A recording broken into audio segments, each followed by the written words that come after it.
السلام عليكم ورحمة الله وبركاته أصدقائي الأعزاء، يا رب حضراتكم تكونوا جميعا بخير. كلام مهم وجديد.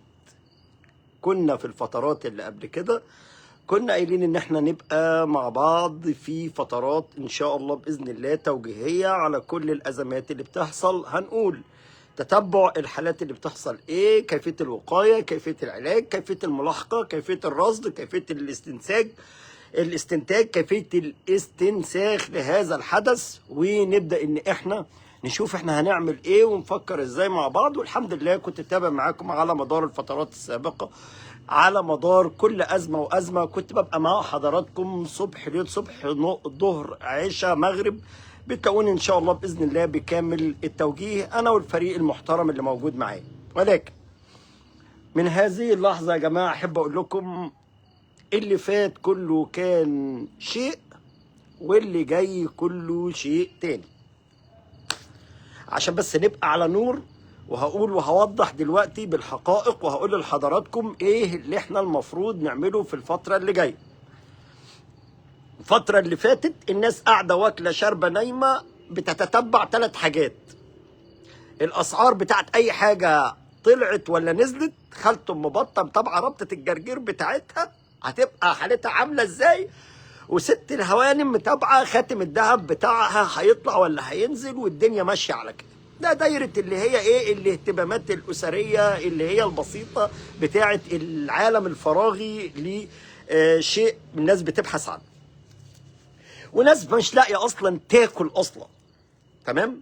طيب بالنسبه بقى للي انا عايز اقوله من الفتره اللي فاتت للفتره اللي جايه دي او لغايه النهارده، دي كده بنسميها يا جماعة كده فترة اسمها فترة لب الأزمة، مخ الأزمة. أنا عايز أقول إن ده كان مستنقع الأزمة الاقتصادية العالمية، لكن في خلال رصدنا لمراحل وتطور الأحداث وتتبع فترات الخفض اللي جايه على الفايده لدى البنوك المركزيه، سواء اذا كانت المركزيه المحليه او العالميه، دوا بيقول لنا ان المرحله اللي جايه دي مرحله مهمه للاتجاه نحو ان انا اكون او لا اكون. ويمكن انا وضحت النهارده في بوست كده خفيف، قلت يا جماعه كان في ميتنج موجود ليه زي نظام برزنتيشن كده بيعملوه ملتقى الخبراء الاقتصاديين، يعني ده بيعملوه كده يعني على فترات، وده كان بالنسبة لنا بيبقى حاجة كده، تبقى حاجة مهمة جدا.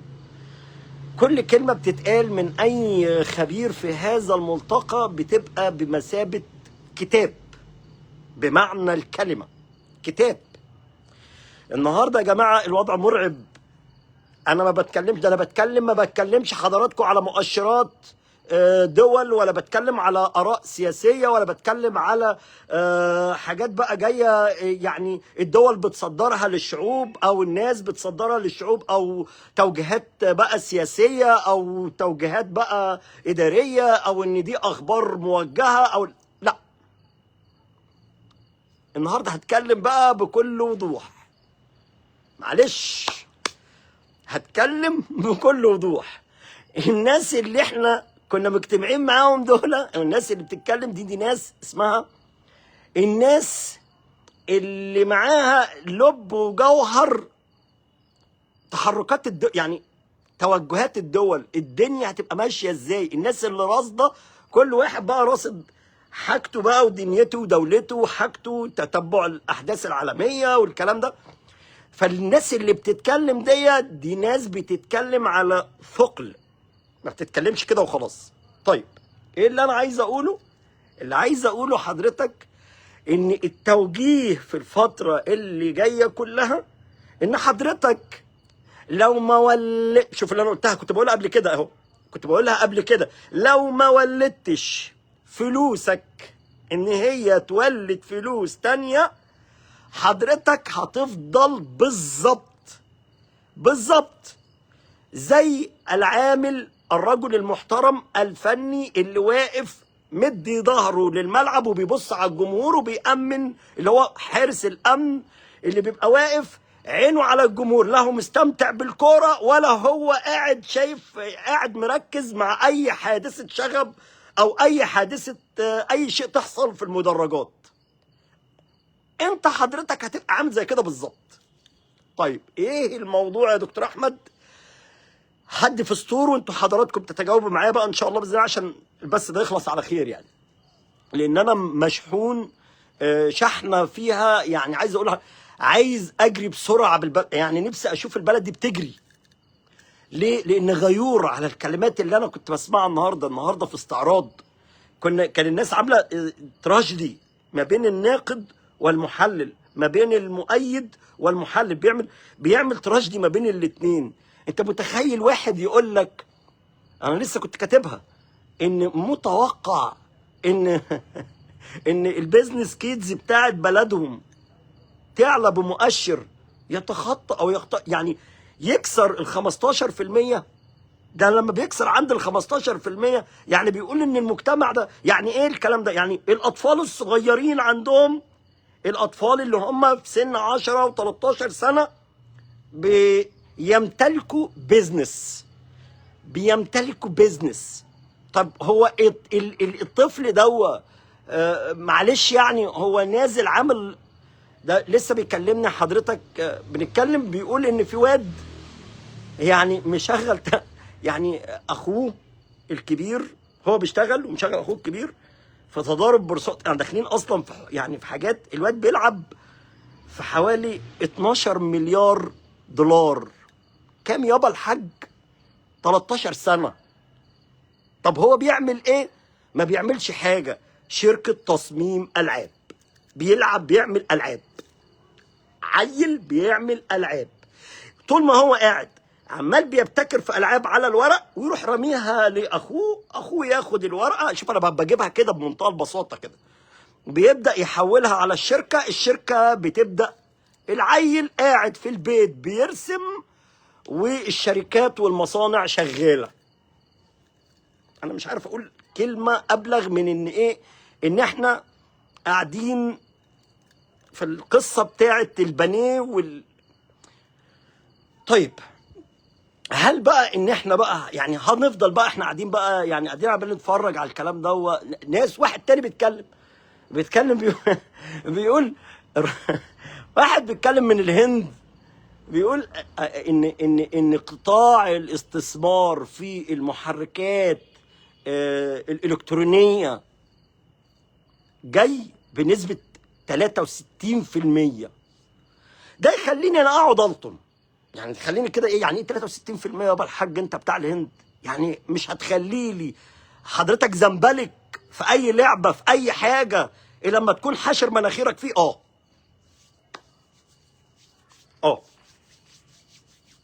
طب ايه اللي انت عايز تقوله يا دكتور احمد؟ ان في الفتره اللي جايه بعد كسر الخفض بثلاث مراحل، مرحلتين 4 مراحل جايين، لسه اما نشوف الوضع يبقى عامل ازاي. الطبيعي ان هيبقى في سيوله موجوده داخل البنوك للاقتراض، الناس تروح تقترض.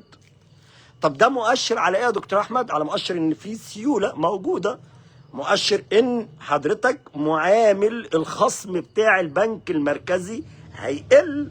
معنى ذلك كده يا دكتور احمد يعني التشجيع على الاستثمار، تشجيع على الانتاج. ماشي. طب احنا بقى حضرتك هتفضل قاعد عمال طول عمرك عمال تفكر انا قاعد هتحرك ازاي ولا اجي منين ولا اروح فين؟ ابني اللي هو قاعد اللي قاعد قدام مني 24 ساعة ماسك التليفون، لما قرب يجي لهم توحد، اللي قاعد على الالعاب، يا بابا انا بجيب دولارات يا بابا. وماله؟ قاعد على ايه يا بابا؟ قاعد على منصات. بتعمل ايه يا بابا؟ بجيب لك دولارات يا بابا. والله. وانت قاعد يا ابني بتعمل ايه؟ والله يا بابا انا بلعب بابجي.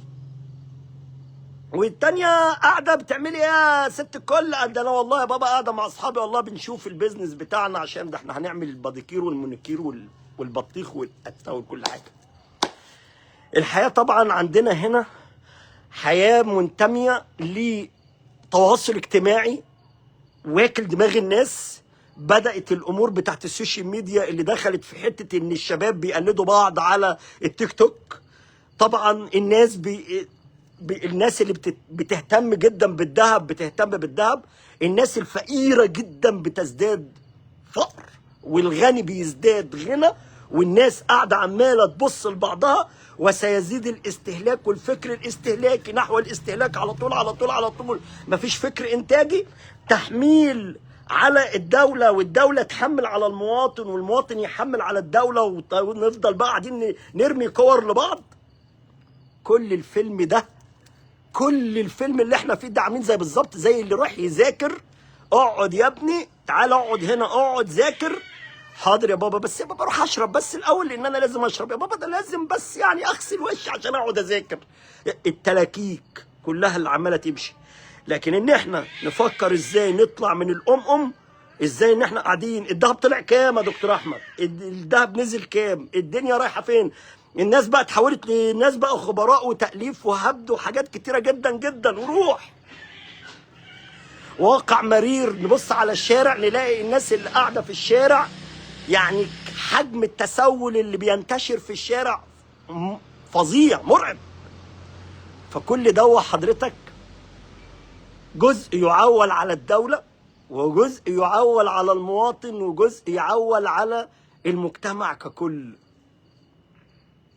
عشان كده انا هقول بمنتهى الصراحة، وده اخر كلام عندي، عشان في قطر جاي، في قطر جاي. القطر اللي جاي ده ايه يا فندم؟ اهلا وسهلا، حضرتك تيجي تركب فيه على عيني وعلى راسي. مش هتركب فيه حضرتك براحتك. حضرتك بالنسبه للدوله رجاء، انا ما بقولش اي حاجه غير اللي انا هقوله دلوقتي. رجاء من السيد وزير التربيه والتعليم انه يخفض اي ماده من المواد، يشيل اي ماده من المواد، ويحط لنا ماده بتعلم بيزنس، يحط لنا ماده بتعلم فكر العيال ازاي تفكر. انا مش محتاج حضرتك احياء، انا حضرتك مش محتاج ان انا ابقى طالع 20,000 واحد من كلية علوم عشان يعني يبقوا كلهم في مختبرات. انا حضرتك مش محتاج ان كل البلد كلها تطلع سياحة وفنادق. انا مش محتاج حضرتك الناس تطلع تتكلم خدمة اجتماعية. انا مش محتاج الناس حضرتك تبقى كلها حضرتك تجارة قاعدة في الشارع. حضرتك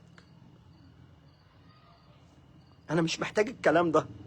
انا محتاج حضرتك ان الشباب تطلع تعمل بيزنس تجيب دولار، محتاج ان الدولار يدخل، محتاج حضرتك ان ده. انا عاجبني صف جميل جدا من الناس الاطباء، ومتابع معاهم كويس جدا في دايره استشاريه.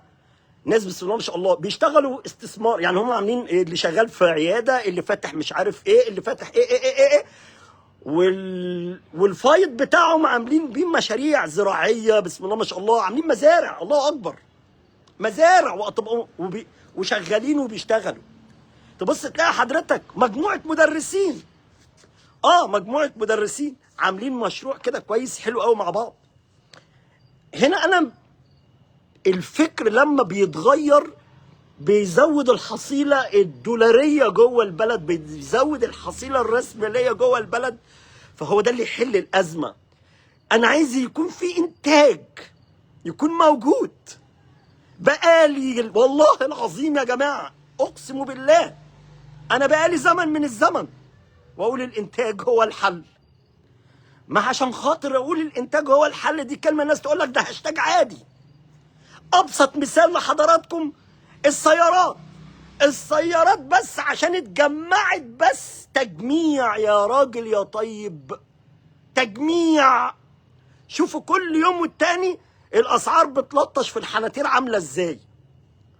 ده عشان ايه؟ بنقول تجميع.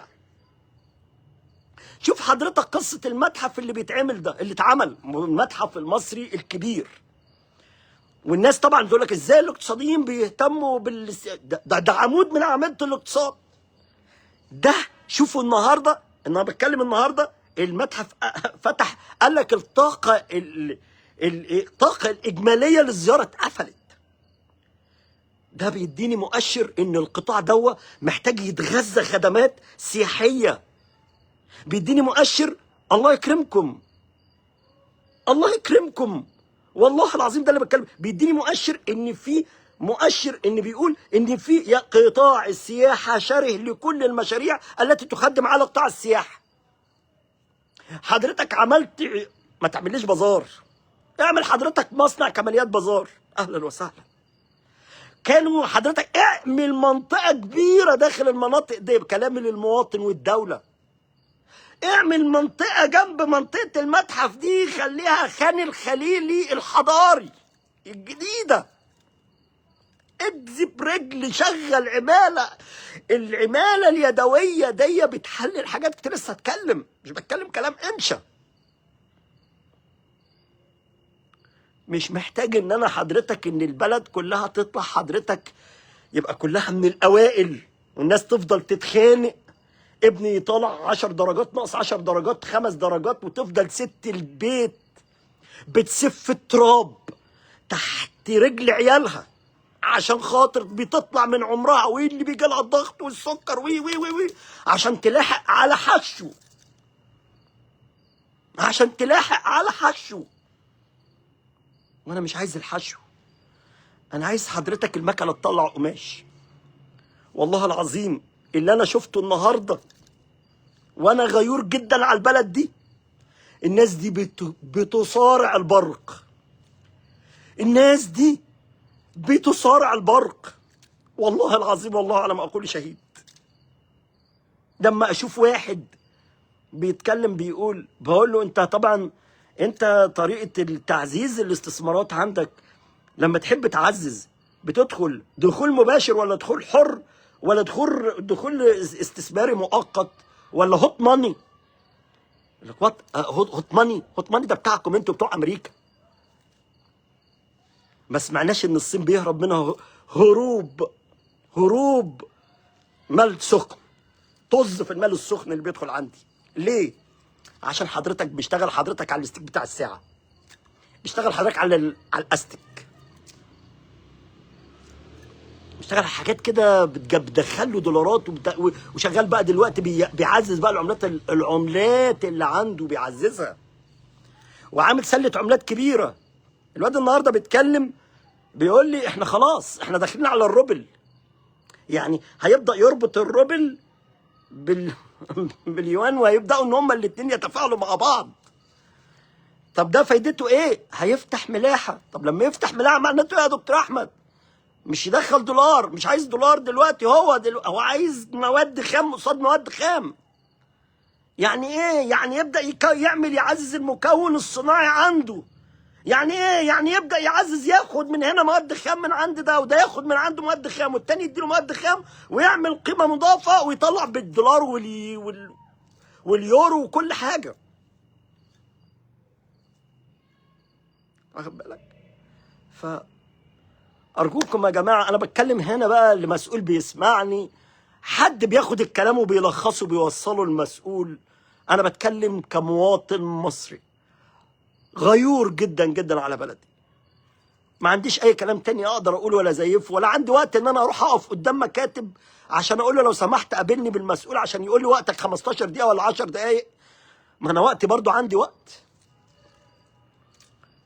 فده بالنسبه للدوله لازم تهتم بالكلام ده. بالنسبه بقى للمجتمع، بالنسبه لحضرتك، ده كده ده ملخص يعني اللي انا عايز اقوله له. بالنسبه لحضرتك هقولها لكم بمنتهى كده الصراحه يا جماعه، اللي كبر حتى لو ناجح في الاستثمار خليك زي ما انت وامشي على النهج بتاعك. مش ناجح في الاستثمار برضه خليك زي ما انت، بس عشان خاطري ما تطلعش الخيابه بتاعت حضرتك على ابنك. حرر ولادك، علم ولادك البيزنس.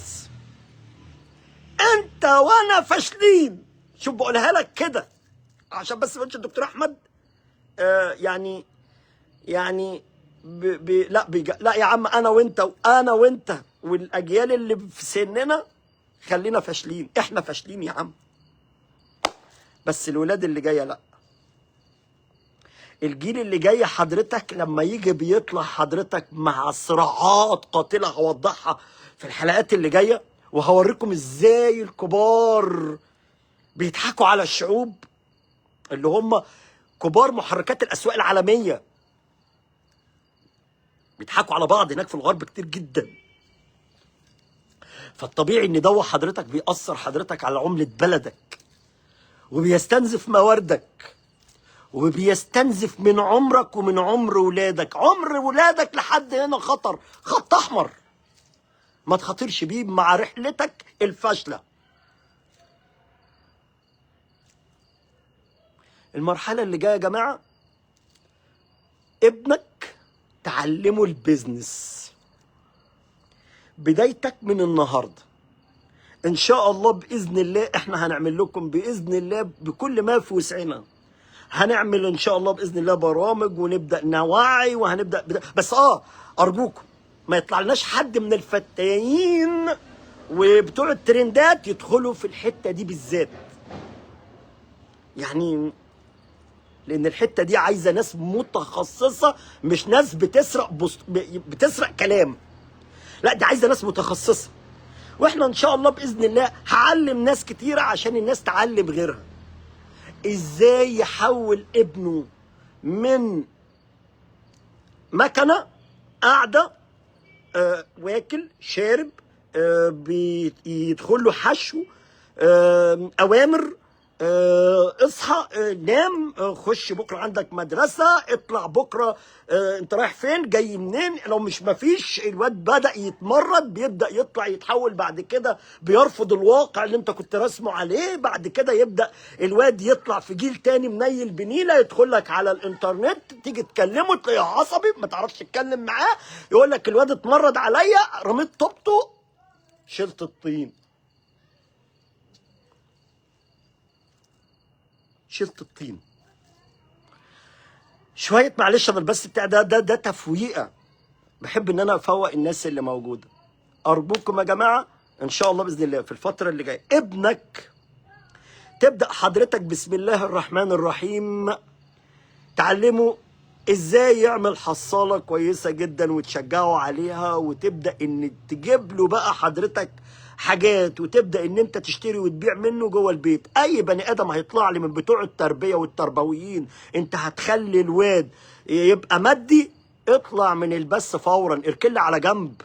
شويه اللي انتوا حافظينهم دول على جنب، اركن، مش وقتك. ابنك شوف له حضرتك اي لعبه، اي حضرتك خلاط قديم، اي راديو قديم، اي تسجيل قديم، اي موبايل قديم، خليه يفكفكه حضرتك ويجمعه تاني، ويطلع له حضرتك من جيبك الشلم بتاعك واديهوله، قول له يا بابا الجايزه بتاعتك. برافو. ابنك عشان تعلمه البيزنس حضرتك ابدأ بدايرة معاه، ان عرفه الحساب وطريقة الحساب تتعمل ازاي. ادي فلوس يا بابا، ادي قايمة اسمها مصروفات، وادي قايمة اسمها ايه اللي داخل لي، ايه اللي انا هاخده من المصروفات دي. علمه ازاي يبقى في شيء وقصاد منه قيمة، مش شيء مفقود القيمة. الكلام ده يا جماعة انا بقوله ده تمهيد، كل اللي انا بقوله ده تمهيد للمرحله الجديده اللي جايه. هيبقى في تعليم للكبار ان شاء الله باذن الله ازاي يتعلموا الاقتصاد من الصفر، هيبقى في تعليم للاطفال ان شاء الله باذن الله ازاي يتعلموا البيزنس كيدز كويس جدا، ازاي حضرتك تاسس ولادك ان شاء الله باذن الله ان هم يطلعوا بفكر استثماري يكون كويس، ازاي ان هو يبدا من خلال الفكر الاستثماري ده يبقى قدام منه يعرف يعني ايه اسواق، يعني ايه اسواق حره، ايه هي انواع الاسواق، ايه هي اسواق التداول، ايه هي الحاجات المنصات اللي بتنصب عليه فيها، ايه هو يعرف ازاي ان دي بتجيب فلوس ولا دي ما بتجيبش فلوس، دي بتجيب ايرادات ولا ما بتجيبش ايرادات، دي بتجيب قيمه ولا ما بتجيبش قيمه، يعرف ازاي يدخر، بنعلمه ازاي يفكر كويس. عشان يبدأ ان هو يعمل معاملات مع حضرتك في البيت. بندي لحضرتك تمارين انت والمدام، بدل ما انتوا قاعدين ماسكين التليفونات قصاد بعض، امسكوا الواد قصاد منكم وحطوه كده ولقفوه كده ما بينكم وما بين بعضكم ان انتوا ازاي تعلموه يبقى بيزنس، عشان الواد يبدأ بعد كده لما ينطلق، يعني لما يبدأ ان هو يطلع ان شاء الله باذن الله في الفتره اللي جايه. لان ممكن حضرتك تبص تلاقيه حضرتك في خدمات الكترونيه جايه، في حاجات بمشاريع للكيدز بتيجي يبقى الواد جاهز، في حاجات استثمارات ممكن يبقى الواد جاهز. الناس اللي بيقولوا العقارات والايجارات المبالغ فيها تنزل ولا لا، دي لسه يا فندم خلينا بس مش في وقتنا دلوقتي. فان شاء الله باذن الله. طبعا انا اسف جدا جدا على الاطاله. الناس اللي كانت داخله بقى طبعا مفكره ان انا هتكلم في الذهب وهتكلم في العقارات وهتكلم في الكلام دوت، براحتكم. انا اسف جدا جدا على الاطاله. ان شاء الله باذن الله تابعونا في الفتره اللي جايه. ابنك ثم ابنك ثم ابنك ثم ابنك. وكانت في رساله حبيت اوصلها لمتخذ القرار من خلال هذا البث. يا رب تكون الرساله وصلت، ويا رب الناس تفهم، ويا رب الناس تستجيب معانا في الفتره اللي جايه، عشان الفتره اللي جايه يا اما تكون نفسك حضرتك يا اما يبتلعك الحيتان.